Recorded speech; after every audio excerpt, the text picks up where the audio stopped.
यंदाच्या लोकसभेमध्ये नांदेडची जागा खरं तर चर्चेच्या केंद्रस्थानी होती, कारण यामध्ये आपण पाहतोय की नुकताच जे काँग्रेसचे माजी मुख्यमंत्री असलेले अशोक चव्हाण यांनी भाजपमध्ये प्रवेश केला होता। त्यामुळे एकंदरीत आता या सगळ्या जागेवरती नेमका कोणाचा विजय होणार ही सुद्धा चर्चा होती। मात्र या जागेवरती काँग्रेसच्या वसंतराव चव्हाण यांनी विजय मिळवलेला आणि आपल्यासोबत खासदार वसंतराव चव्हाण आहेत, त्यांच्याशी आपण या ठिकाणी बातचीत करणार आहोत। सर, नांदेडमध्ये आपला मोठा विजय झालेला आहे। खरं तर अटीतटीची लढाई ही नांदेडमध्ये होती। या विजयानंतर आपली पहिली प्रतिक्रिया।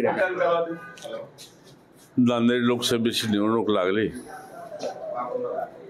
आणि नांदेडच्या मतदारांनी महाविकास आघाडीच्या बाजूने कौल दिला। महाविकास आघाडीचा उमेदवार या नात्याने मी या ठिकाणी विजयी झालो। पहिल्या फक्त मी सर्व मतदारांचे आभार मानतो। ही निवडणूक प्रतिष्ठेची होईल अशी लोकांना वाटत होती, कारण माजी मुख्यमंत्री अशोकरावजी चव्हाण साहेब हे BJP मध्ये प्रवेश केल्यानंतर लोकांमध्ये एक चर्चा होती की आता ही नांदेडची जागा कोण्या पक्षाकडे राहील। पण शेवटी आम्ही निर्धार केला की आम्ही काँग्रेस पक्षामध्ये राहून ही निवडणूक लढवायचा आणि महाराष्ट्र प्रदेश काँग्रेस कमिटीने मला या ठिकाणी उमेदवारी दिली, त्याबद्दल त्यांचेही आभार मानतो। आणि या निवडणुकीमध्ये नेते जरी BJP मध्ये गेले तरी सर्वसामान्य जनता ही काँग्रेस पक्षाच्या पाठीमागे होती आणि त्यांनी भरभरून या ठिकाणी मला मतदान केलं, त्याबद्दल आणि माझा विजय प्राप्त झाला। पण या खरं तर पाहायला गेलं तर नांदेडमध्ये पंतप्रधान मोदी असतील, अमित शहा असतील, यांच्या सभा सुद्धा झाल्या होत्या। पूर्ण भाजपची टीम एकत्र आली होती आणि अशा परिस्थितीमध्ये काँग्रेसला विजय होतो। या विजयीकडे कसं बघतो? खरं म्हणजे हे नांदेडची निवडणूक प्रतिष्ठेची मानली आणि ह्या निवडणुकीमध्ये नांदेड जिल्ह्यामध्ये या मतदारसंघामध्ये पंतप्रधान मोदीजी असतील, शहाजी असतील, गडकरी असतील, उपमुख्यमंत्री देवेंद्र फडणवीस असतील, ह्या लोकांनी या ठिकाणी मतदारसंघ पिंजून काढला। पण शेवटी या नांदेड जिल्ह्याचा मतदार हा काँग्रेसच्याच बाजूने राहिला आणि काँग्रेसच्या बाजूने कौल दिला।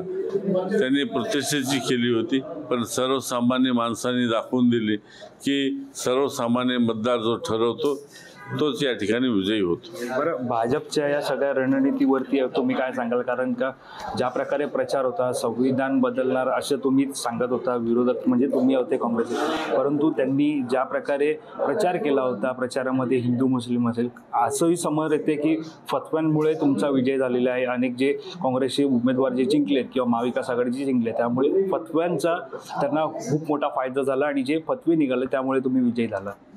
नाही, या निवडणुकीमध्ये BJPने अनेक मुद्दे मांडण्याचा प्रयत्न केला, पण त्यांचे मुद्दे काही लोकांना पटले नाहीत वास्तविक।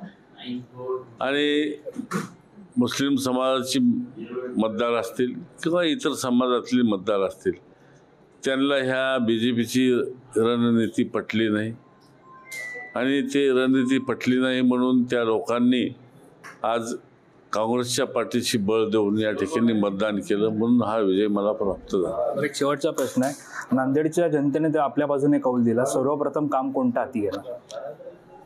आज नांदेडचा खासदार म्हणून मला विजयी केलं नांदेडच्या जनतेने, त्यांचे आभार मानतो। आणि येणाऱ्या काळामध्ये या जिल्ह्यातले ते जे काही विकासाचे प्रश्न राहिले असतील, नांदेड शहराच्या इंडस्ट्रियल इस्टेटचा असेल, रस्त्याचा असेल, इरिगेशनचा प्रश्न असतील, ग्रामीण भागातला असतील, ही पूर्ण करण्यासाठी किंवा एखाद्या नवीन प्रोजेक्ट नांदेड शहरामध्ये मजुरांना हाताला काम देण्याची आणण्याच्या दृष्टीने प्रयत्न करावा लागणार। धन्यवाद आमच्याशी बातचीत केल्या संदर्भात। तर हे होते नांदेडचे विजयी काँग्रेसचे खासदार वसंतराव चव्हाण। आपण पाहतोय मोठी अटीतटीची लढत या ठिकाणी झाली होती, भाजप विरुद्ध काँग्रेस अशी लढत होती आणि या लढतीमध्ये वसंतराव चव्हाण यांनी विजय मिळवलेला। दरम्यान या संदर्भातील अधिक माहिती जाणून घेण्यासाठी तुम्ही mymanal.com लॉग करा। कॅमेरा पर्सन अवधेश कोरीसह मी वैभव पाटील, मुंबई।